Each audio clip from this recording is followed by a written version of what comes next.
Pero ¿vieron cómo es la operación de torneado? Por eso les hablo tanto de hacer ejes, de hacer piezas cilíndricas y demás. Es la herramienta más adecuada, digamos, para hacer ese tipo de piezas. Siempre que usted tenga que hacer un buje, un eje o tengan que mandar a hacer algo de eso, ustedes y conocer cuáles son las operaciones, qué tipo de operación va a llevar adelante.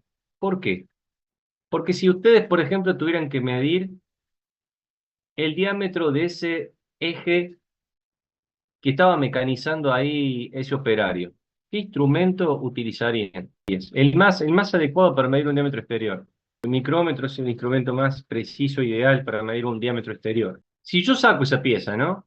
Saco la pieza del torno y les digo a ustedes, ¿cuál es la longitud total de esa pieza? ¿Qué instrumento utilizarían? Hagamos de cuenta que esa pieza tiene una longitud, tiene 180 milímetros de longitud, 180 milímetros de longitud, tienen un calibre colisa de 0,150 y bueno, necesitan saber la longitud de esa pieza. ¿Cómo van a hacer? Vamos hasta donde alcance, hasta los 150 milímetros. Le hacemos una pequeña muesca a la pieza y después, a partir de ahí, medimos los 150, medimos los otros 30 milímetros. No, no, no, no.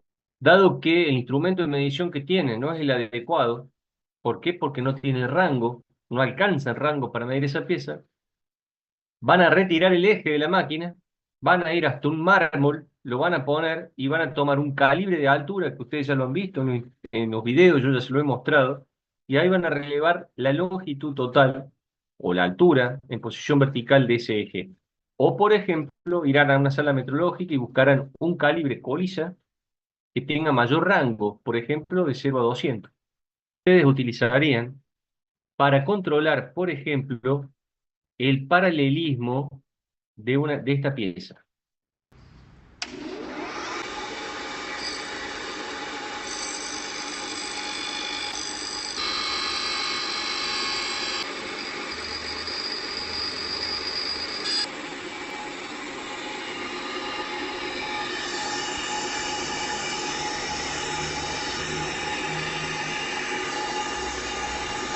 Ustedes vieron ahí que la pieza, una vez que le pasa la piedra por arriba, ese pasa, sale la chispa y demás.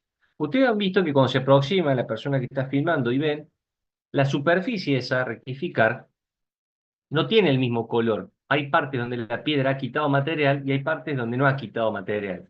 ¿Cuál era el problema que tenía esa placa que están rectificando? ¿Qué problema tiene? Completamente plana. No está completamente plana, tiene falta de paralelismo, falta de paralelismo. Lo que hace generalmente una operación de rectificado es garantizar unas superficies planas. Ahora, ¿qué instrumento utilizarían ustedes si tienen que controlar, por ejemplo, el paralelismo de una cara? Es un comparador, exactamente. Un comparador lo colocan en una base magnética, el comparador lo colocan en un extremo de la pieza, lo ponen en cero y hacen trasladar la pieza, la mueven, y ahí ustedes van a poder ver qué falta, qué valor da el comparador así. Puede dar para más o para menos. Les hago una pregunta. El comparador, cuando gira en sentido horario, ¿qué está sucediendo con la punta, con el palpador? ¿Qué está sucediendo? Si un comparador si gira en sentido horario, quiere decir que ese pistón o el palpador, perdón, se está metiendo hacia adentro. Si un reloj comparador gira en sentido antihorario, quiere decir que se está extendiendo. Recuerden, cuando estoy midiendo horario y carga en sentido horario, como recién mostraba el muchacho del torno recién ahí que estaba poniendo a punto la pieza, él que hacía, cuando él veía que la pieza cargaba más de un lado, golpeaba para que la pieza se enderece, vamos a decir, y tratar de eliminar esa carga que había, ese material que se notaba de más. ¿Se entiende? ¿Por qué? Porque se comprimía el comparador. Al comprimir el comparador, el palpador suma en sentido horario. Cuando por el contrario me estoy alejando del material, el comparador va a girar en sentido antihorario.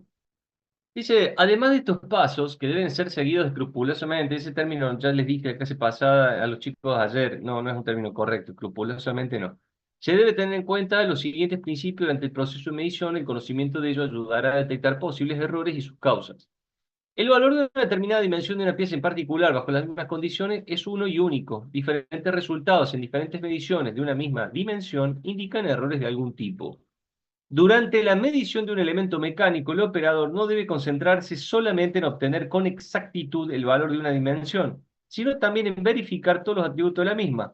Por ejemplo, el operador se concentra en la medición del diámetro de un agujero y no observa poros o rayas que el mismo posee. Se debe comprobar la perfecta limpieza de la pieza y de las puntas del instrumento antes de medir. En general, al efectuar la medición de una dimensión, se debe tener en cuenta el proceso que le dio origen, ejemplo, fresado, torneado, rectificado. En general, la ausencia de errores es el resultado de una medición, depende en gran medida de la idoneidad del hombre que mide. Si durante o después de efectuar la medición el operador tiene alguna duda, ya sea mínima, del resultado obtenido, debe medir nuevamente o despreciar el resultado de la medición precedente. Bien, estas cosas que le he leído ahora, básicamente es todo lo que hemos estado hablando hasta ahora. Bien, vamos por partes, vamos por partes. Ustedes, cuando van a medir una pieza, tienen que tener una noción de cómo fue fabricada esa pieza.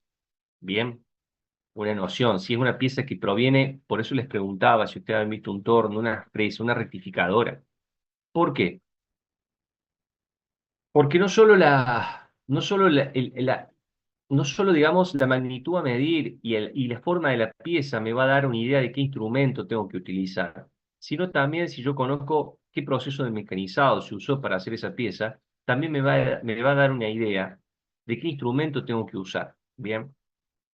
Yo le había mostrado el otro día a ustedes en un video un muchacho que estaba midiendo con un alesómetro, estaba midiendo el diámetro interior de un cilindro en una rectificadora, el cilindro de un motor. Ustedes en ningún momento vieron a ese muchacho, a ese operario, agarrar un calibre y medir el diámetro interior, cuando lo podría haber hecho también.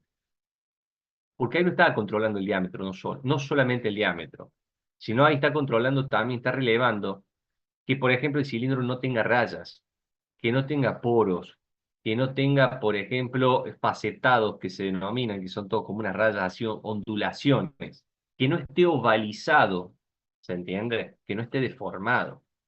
¿Por qué usa el alesómetro? Porque él sabe que el proceso de mecanizado que se le realizó a esa pieza amerita y debe ser controlado con un alesómetro para poder controlar y relevar todas estas cosas que se podrían haber suscitado o podrían suceder con esta operación de mecanizado. ¿Se entendió? ¿Bien?